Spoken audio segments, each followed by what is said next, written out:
அப்பா அப்பா எல்லா விஷயத்துலையுமே அப்பா தான். ஸ்கூல்லையும் சரி காலேஜ்லேயும் சரி, நீ படி, நான் படிக்க வைக்கிறேன், என்னால் முடியும் முடியும் மட்டும்தான் சொல்லியிருக்காங்க.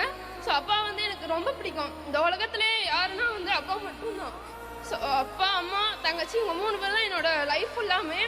ஸோ அப்பா வந்து நான் நல்லா பார்த்துப்பேன். ஒரு பையனா ஒரு பொண்ணா எல்லாமே இருந்து அப்பா வந்து அப்பா வந்து அம்மா அம்மான்னு தான் சொல்லுவாங்க என்னைய தங்கச்சியும். ஸோ வந்து இன்னொரு அம்மாவா எங்கள் அப்பா வந்து நான் ரொம்ப நல்லாவே பார்த்துப்பேன். ஸோ அப்பா வந்து எதுக்குமே கவலைப்படக்கூடாது. ஸோ அப்பா என்னோட மாதம் சம்பளம்.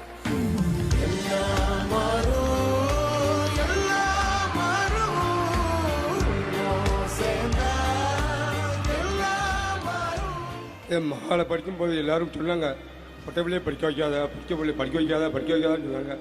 நான் எல்லாத்தையும் மீறி என் பொண்ணு நல்லா படிக்கும், என்னை நம்பி இருக்கக்கூடாது, அவள் வாழ்க்கையை அவள் பார்த்துக்கணும் அப்படிங்கிறதுல உறுதியாக இருந்தேன். அதே மாதிரி உறுதிப்படுத்திட்டா என் மகா. குடும்பங்கள் முன்னேறினா மாநிலங்கள் முன்னேறும், மாநிலங்கள் முன்னேறினா நாடு முன்னேறும். அதனாலதான் நாம தொடர்ந்து கல்வியோட முக்கியத்துவத்தை எடுத்து சொல்லிக் கொண்டிருக்கிறோம்.